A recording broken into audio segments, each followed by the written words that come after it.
Bien, muy buenas. Vamos a comenzar la clase de segundo medio para el día de hoy. El tema es el OA5, analizar el sistema político del periodo parlamentario, su crisis y la reconstrucción institucional de la Constitución de 1925. Para comenzar esta clase vamos a hacer una retroalimentación de lo anteriormente visto para enlazarlo. Bien. Vimos que Chile, el mundo vive un periodo donde las ideas liberales están muy fuertes.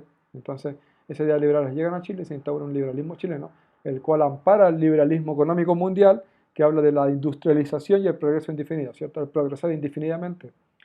Ese progreso indefinido y esa industrialización dio paso para que Chile o el Estado chileno buscara ampliar su territorio y lo amplía, ¿ya? Quitando territorio en estos sectores, pero también el norte grande con la guerra de salitre y el Pacífico, donde adquiere el norte grande, ¿ya? Y comienza a explotar el salitre. Entonces esta industrialización, este progreso indefinido, hace o genera un fenómeno demográfico, ¿cierto? Porque los trabajadores buscan oportunidades, ya sea en el norte o como en la industria que están en la ciudad.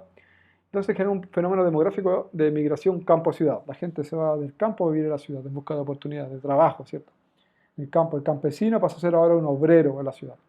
Pero también se produce una migración de sur a norte, ¿cierto? De las ciudades sureñas, los habitantes se enganchan y vienen a entrar hacia el norte a trabajar en estas oficinas pampinas, ¿cierto? En estas oficinas salitreras, en los verdaderos oasis del desierto, que si bien le decían que las condiciones eran buenas, en realidad no eran tan buenas. ¿Ya? Eh, Ahora, la explotación del salitre del liberalismo chileno el Estado participó muy poco, en realidad lo concesionó a privados y el Estado adquiría a través de impuestos las ganancias. ¿Ya? La mayoría de estos privados eran parte de la oligarquía chilena, ¿cierto? Empresarios con alguna riqueza que fueron poco a poco llegando a la política chilena, ¿ya? Era muy normal que tuviésemos un empresario, ¿cierto? Dueño de salitrera y a la vez político y a la vez sea parte del Congreso, ¿ya? La oligarquía fue poco a poco llegando al Congreso chileno. Entonces, esa oligarquía comenzó en favor de este liberalismo económico, ¿cierto? Este progreso indefinido, no interesaba mucho el tema de la situación obrera, entonces esta oligarquía para poder ganar tuvo o generó la explotación proletaria. ¿Ya? Desde el punto de vista político, ya tenemos esto social, desde el punto de vista político, la oligarquía entró con conflictos de intereses con Balmaceda, principalmente por los dineros de esta ganancia del salitre. ¿Ya? Entonces, para evitar que la oligarquía, para evitar, perdón, que el presidente tuviese libertad de gobernar, la oligarquía, que a su vez es también el Congreso, origina las prácticas parlamentarias, ¿ya? La rotativa ministerial, la interpelación ministerial, la clausura de debate, la existencia de clausura de debate. Por lo tanto, esas prácticas parlamentarias impedían que Balmaceda gobernara normalmente su periodo. Entonces, esto hay una guerra civil, en la cual esa guerra civil la gana el legislativo. ¿Ya? Entonces, comienza un periodo de época parlamentaria en Chile, donde el poder legislativo tiene muchas atribuciones a partir de las prácticas parlamentarias, lo cual hace que el presidente no pueda gobernar tranquilamente. ¿Ya? Otro aspecto importante considerar es que desde el punto de vista social, ¿cierto? Tenemos la explotación proletaria, pero también tenemos que esta explotación generó la cuestión social, es decir, la situación miserable, deplorable de las clases más bajas, ¿cierto? Que son esta gente que migra a la ciudad. La situación de ellos en la ciudad, en la fábrica, en la industria es terriblemente mala. Entonces, miserable. Por lo tanto, ¿cómo el parlamentarismo, que es ahora el sistema que tiene Chile de gobierno, cómo hizo frente a esta cuestión social? Bueno, a partir de las masacres obreras, porque esta explotación generó revueltas, generó huelgas. Entonces, el sistema parlamentario tenía que hacer frente a la cuestión social, en vez de hacerlo como con leyes laborales, con mejores garantías para los trabajadores, lo hizo apagándola a través de masacres obreras, ¿cierto? Bueno, esta situación, este panorama, es el que tiene el parlamentarismo en Chile a partir del siglo XX, a comienzos del siglo XX, ¿ya? Estos son los presidentes parlamentarios. En realidad, el periodo parlamentario transita entre el auge económico del salitre y la situación de la cuestión social, ¿ya?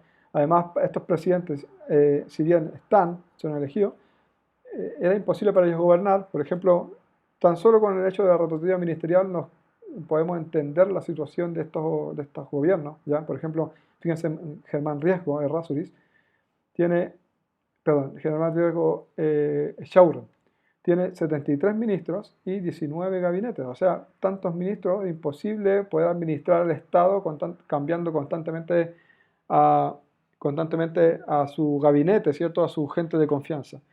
Era tanto los cambios de gabinete, tanto esta práctica de cambiar los gabinetes, de no dejar al gobierno, al presidente gobernar con sus ministros, que prácticamente el presidente, para evitar que el Congreso, que los diputados hagan estos cambios ministeriales, para evitar eso, el presidente elegía a los mismos diputados como ministros.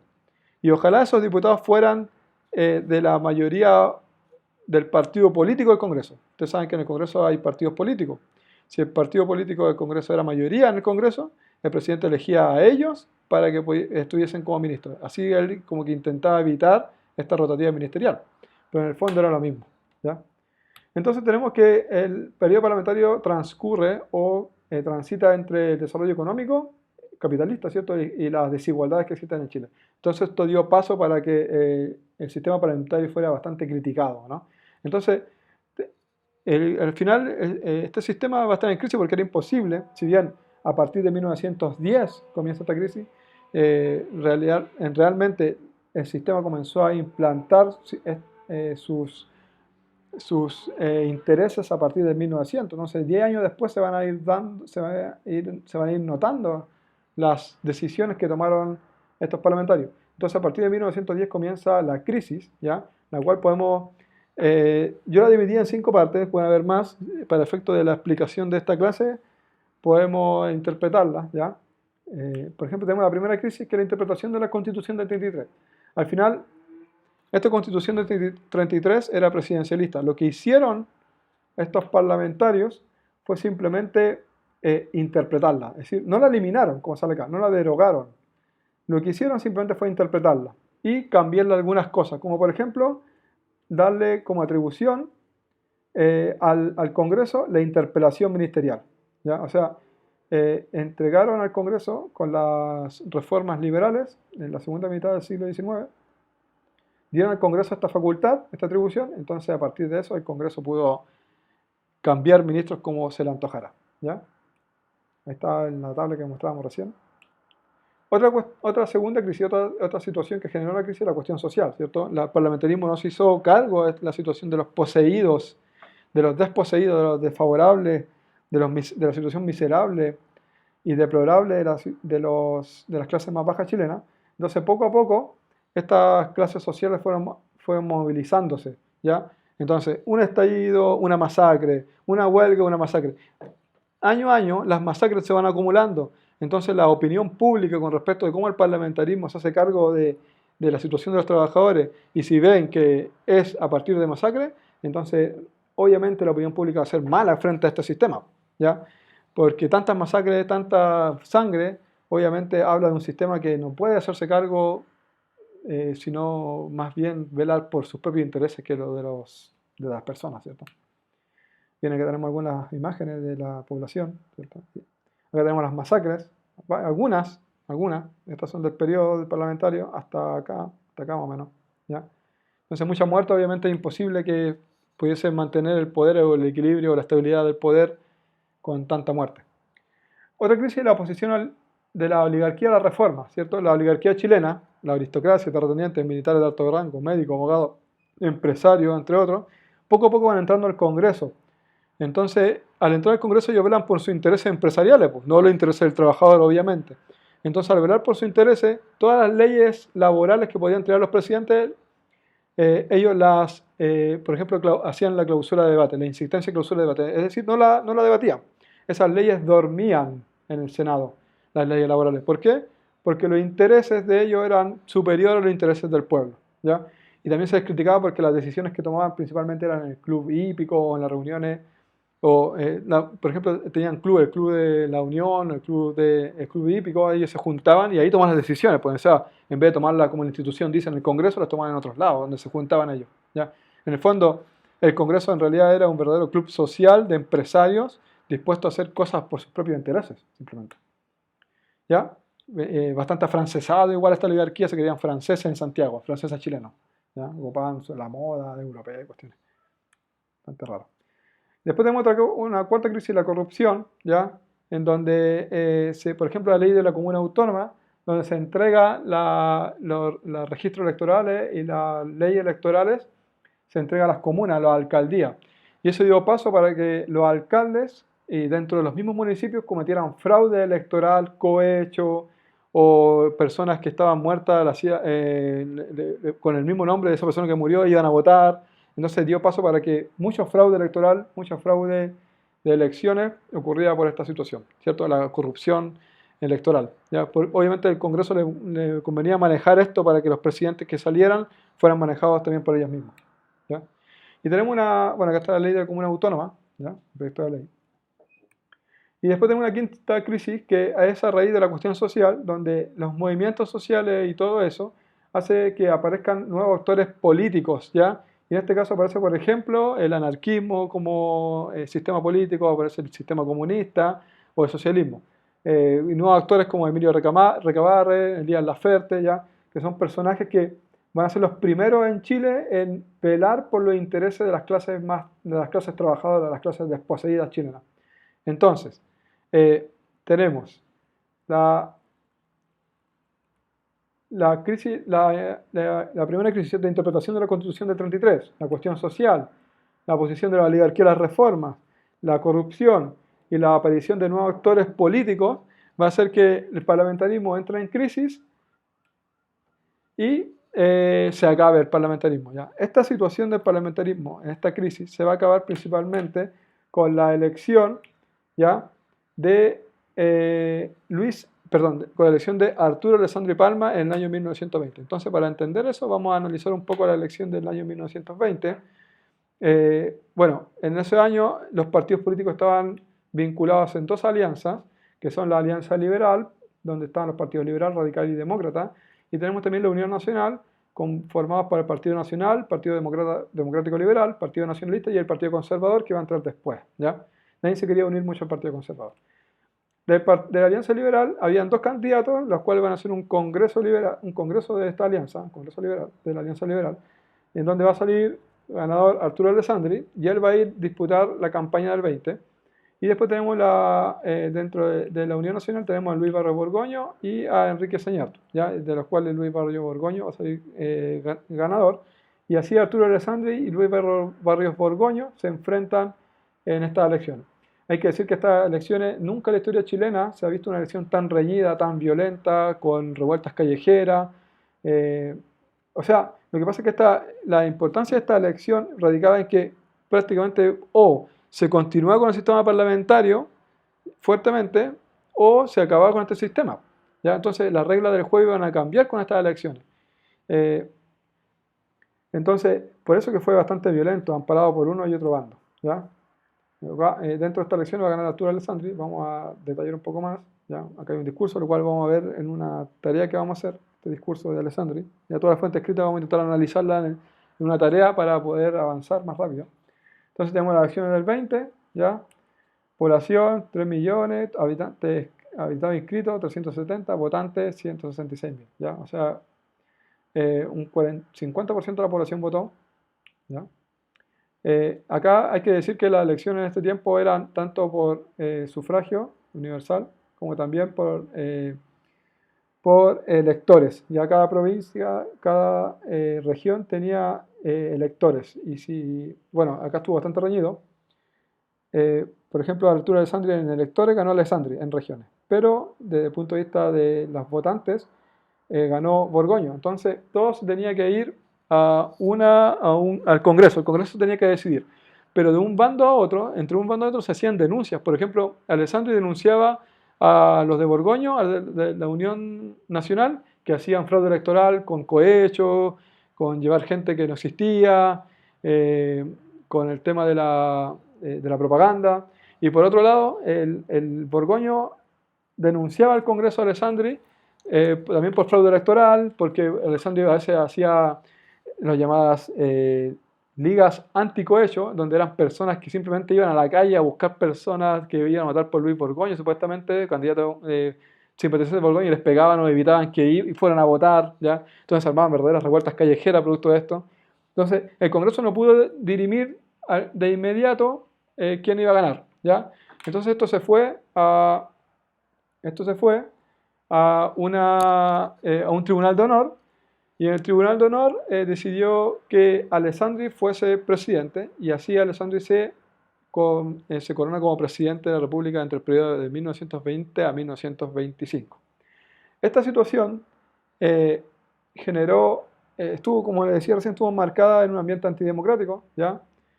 Por ejemplo, la suplantación de electores, la votación de personas fallecidas, la falsificación de escrutinio y acta, y el cohecho, ¿cierto? El hecho de sobornar para que vaya a votar, el pagarte por votar, el darte comida por votar, ¿ya?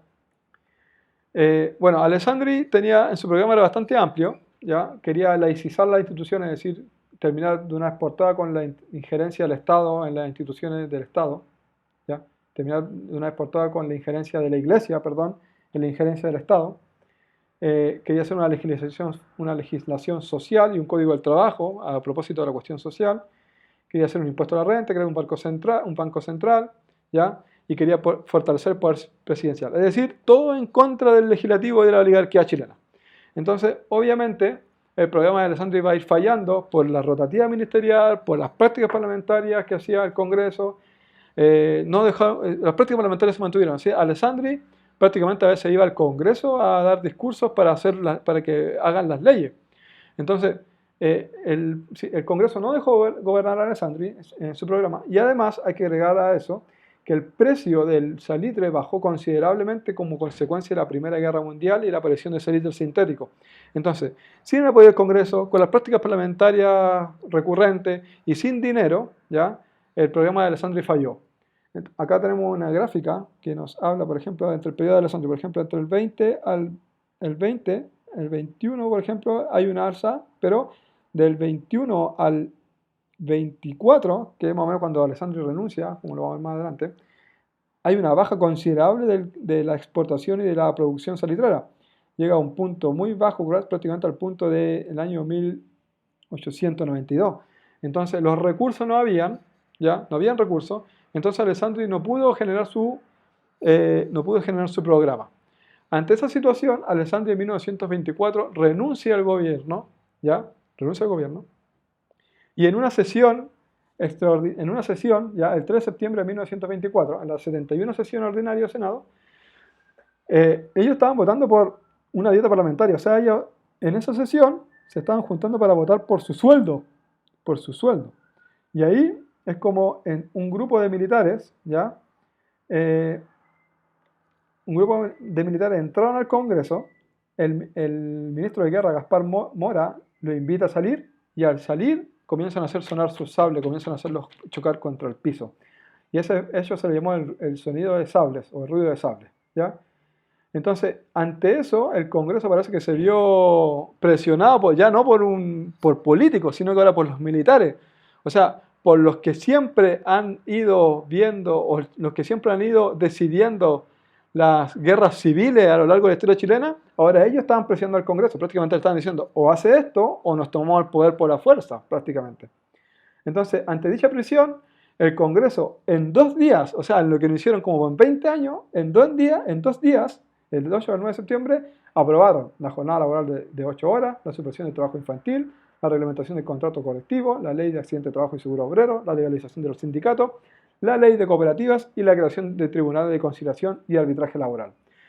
Todas esas habían sido propuestas hechas ya en el Congreso por el presidente y todo, pero debido a la intromisión de los militares, es que el Congreso por fin va a comenzar a trabajar y va a realizar estas leyes que tanto demandaba el pueblo chileno. ¿Ya? Por ejemplo, esta caricatura militar delante del ruido de un libro, perdón, que representa la Constitución, ¿cierto? Con su sable. Y ese militar dice, oigo ruido de cucharas, ¿cierto? Y el cocinero que está ahí, que representa a Alessandro, dice, siento el rumor de sable. Entonces, ambos como que están, si bien están separados, están unidos en pro de este Chile que necesita cambios terribles ya a comienzos del siglo XX. Entonces, ¿qué tenemos?